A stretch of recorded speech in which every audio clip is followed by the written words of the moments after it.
이 아침 우리에게 주시는 하나님의 말씀 시편 75편입니다. 제75편 아삽의 시. 인도자를 따라 알다 셋에 맞춘 노래.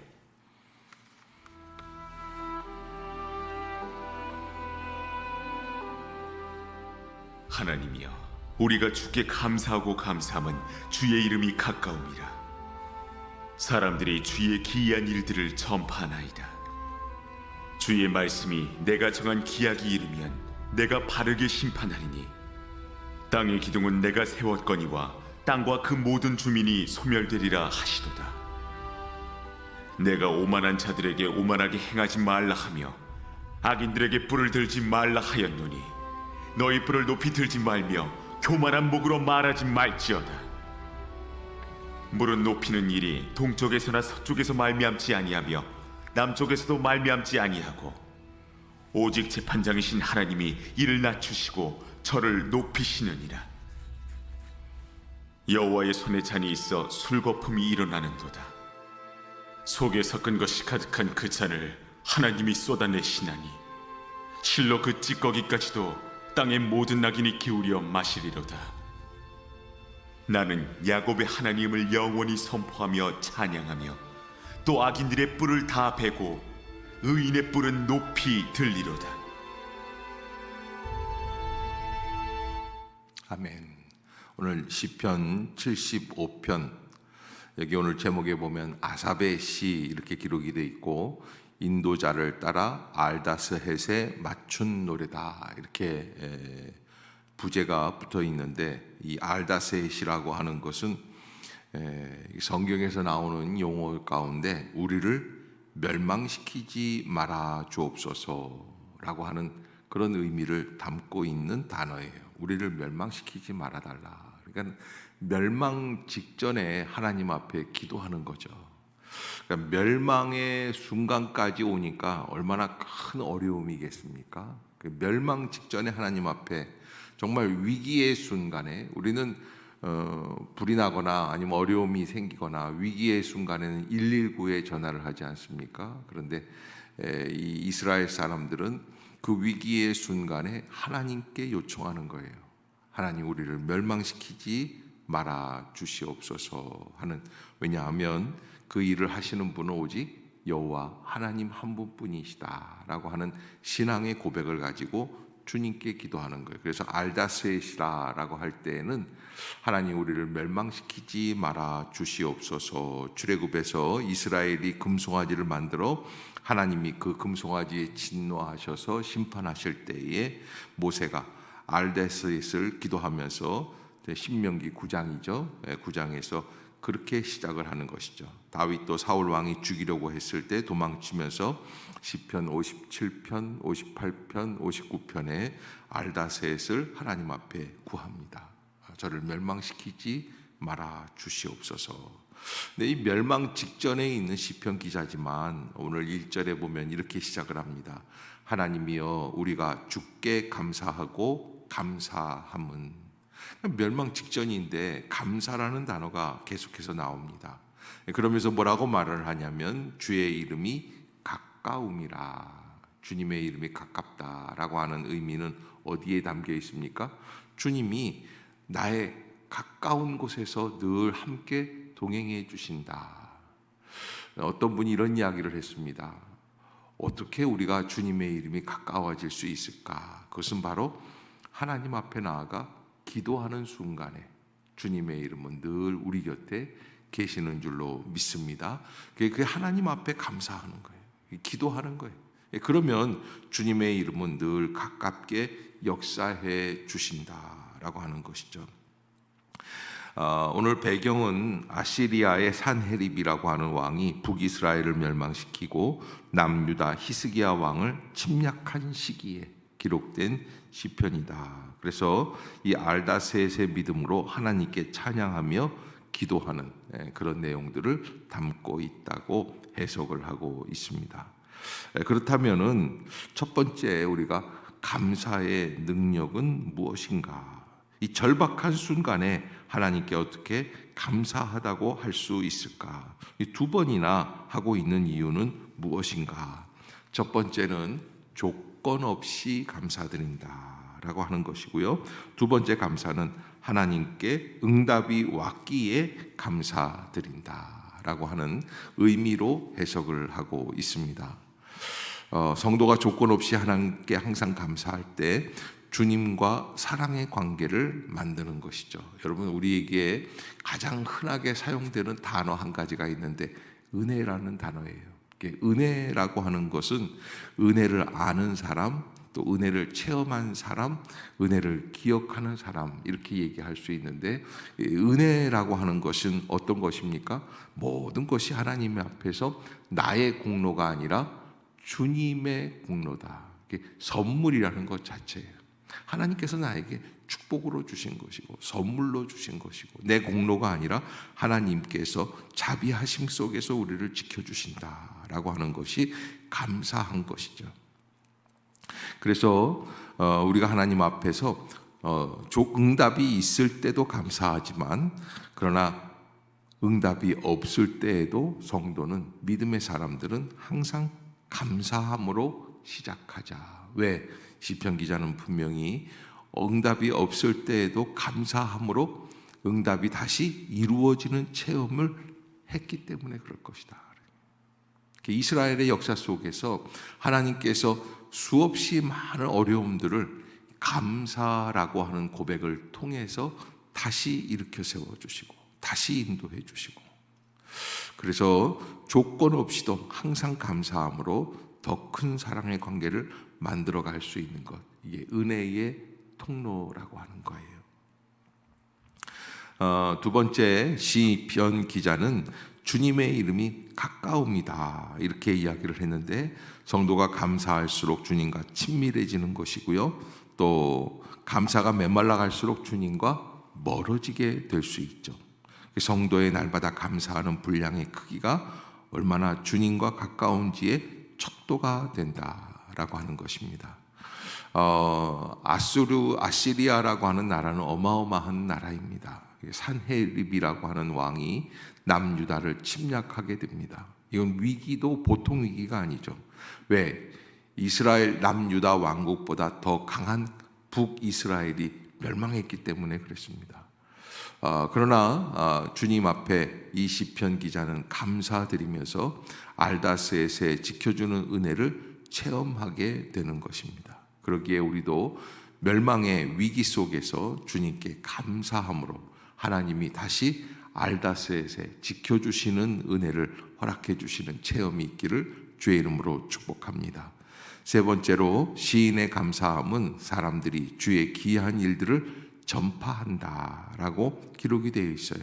여기서 주님의 기이한 일들은 사람이 할 수 없는 하나님의 능력을 의미합니다. 그들이 감사했을 때 하나님이 아수르 진영에서 군사 18만 5천 명을 쳐 죽였어요. 갑자기 하룻밤에 주님의 기이한 일들이 전파되게 됩니다. 하나님이 알다셋의 은혜로 지켜준 후에 유다가 감사한 것이 아닙니다. 먼저 그들이 하나님께 감사한 후에 알다셋의 은혜로 지켜주신 것을 체험하게 됩니다. 그러기에 응답받은 후에만 감사하는 것이 아니라 감사할 때 하나님이 은혜를 더 큰 은혜를 베풀어 주시는 줄로 믿기를 바랍니다. 그러면 하나님이 누구를 심판하시는가? 여기 오늘 본문에 보면은 2절에 주의 말씀이 내가 정한 기약이 이르면 내가 바르게 심판하리니. 그래서 여러분, 인생은 가만히 보면은 하나님의 심판 앞에서 어떻게 세워지는가? 사람은 다 사람마다 각각의 인생에 마디가 있죠. 그래서 그 마디 때에는 심판이 있습니다. 요즘 같은 때에는 이제 학기 초가 시작이 됐고, 그러면 벌써 중간고사가 오고, 그리고서는 이제 11월 달쯤 되면은 학기 말고사가 있지 않습니까? 이렇게 마디가 있어요. 그때 아이들은 공부를 합니다. 그런데 마찬가지예요. 우리의 인생에도 마디가 있어요. 하나님이 정한 때마다 시기, 그 시간 속에서 하나님의 심판을 보여주시는 거예요. 그때 하나님께서는 어떤 사람들을 심판하시는가? 첫 번째는 오만한 자들을 심판하신다 4절에 보면은 내가 오만한 자들에게 오만하게 행하지 말라 하며 악인들에게 뿔을 들지 말라 하였노니. 그러니까 오만한 자들 또 악인들에게 뿔을 들지 말라 하였다. 이 뿔 달린 동물이 머리를 쳐들고 힘을 과시하는 것처럼 악인들이 오만하게 행한다는 의미라는 것입니다. 그러므로 오만은 사람과의 관계에서 자신을 과시하며 상대방을 업신여기는 것이죠. 가정을 파괴하는 주범도 가족끼리 업신여기며 상처 주는 오만함이라고 할 수 있습니다. 자신의 오만함을 십자가에 못 박고 서로를 존중하는 마음을 가질 때에 우리는 하나님 앞에서 온전하게 구원 얻게 되는 것이죠. 두 번째로 하나님은 교만한 자들을 심판하신다. 이렇게 말씀을 하고 있죠. 여기서 교만은 하나님보다 자신을 더 앞세우며 교만한 목으로 말을 하는 것. 그래서 교만한 사람은 주님의 말씀에 결국에는 불순종하게 되는 것을 보게 됩니다. 교만하게 되면 그러면 원망하게 되죠. 그래서 대부분 나의 허물이 아니라 너 때문이라고 이야기를 하는 거예요. 참 이상하죠? 나 때문이 아니라 너 때문이야. 교만한 사람들의 특징이라는 거예요. 내가 어려운 것, 내가 힘든 것, 내가 지금 괴로움 속에 있는 것 누구 때문이에요? 너 때문이다. 그게 교만한 사람들의 특징이라는 거예요. 내가 어려울 때마다 하나님, 나의 부족함이 어디에 있습니까? 나의 완악함이 어디에 있습니까? 하나님 앞에 나아가서 내가 무릎 꿇고 내가 사죄하는 거예요. 겸손한 사람입니다. 그런데 너 때문이라고 이야기할 때 이 사람은 하나님 앞에서 합당치 못한 교만한 사람이 될 수 있는 거예요. 그러기에 우리가 하나님 앞에서 늘 겸손한 마음으로 나아가야지 되겠죠. 5절에 보면 너희 뿔을 높이 들지 말며 교만한 목으로 말하지 말지어다. 너희 뿔을 높이 들지 말며. 사슴이 시냇가에 와서 물을 마십니다. 그런데 그 시냇가에 잔잔한 시냇가에 물을 마시려고 이렇게 봤더니 물 속에 자기 얼굴이 비쳐요. 그런데 이 뿔들이 너무 아름다워요. 야, 물을 마시다 말고 그렇게 생각하는 거예요. 이 숲 속에서 나만큼 멋진 동물이 또 있을까? 그런데 저쪽에서 포수가 총을 쏘면서 사냥을 하기 시작을 합니다. 깜짝 놀라가지고 사슴이 뛰어가기 시작해요. 그런데 조금 전까지 자기를 그토록 아름답게 만들었던 그 멋진 그 뿔이 나뭇가지에 걸려요. 그래서 거기에서 사냥꾼에게 잡히게 됩니다. 이게 순간이에요, 순간. 내가 참 높다고 생각하는 그것 때문에 넘어지게 되는 것을 보게 되는 것이죠. 그래서 너희 뿔을 높이 들지 말아라. 이렇게 이야기를 하는 것이죠. 이게 지혜로운 사람들은 평소에 누가 높여주려고 해도 높여주지 않는 거예요. 자기를 비우는 거예요. 그것이 진정한 생존할 수 있는 겸손합니다. 아멘. 여러분 잊지 마시기를 바랍니다.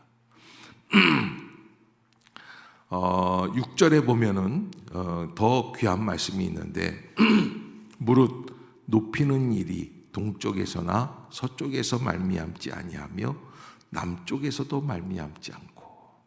그러니까 사람을 세우는 일, 구원시키는 일, 또 존귀하게 만들어주는 일. 예를 들면 우리는 지금 미국이 우리를 도와준다. 아니다.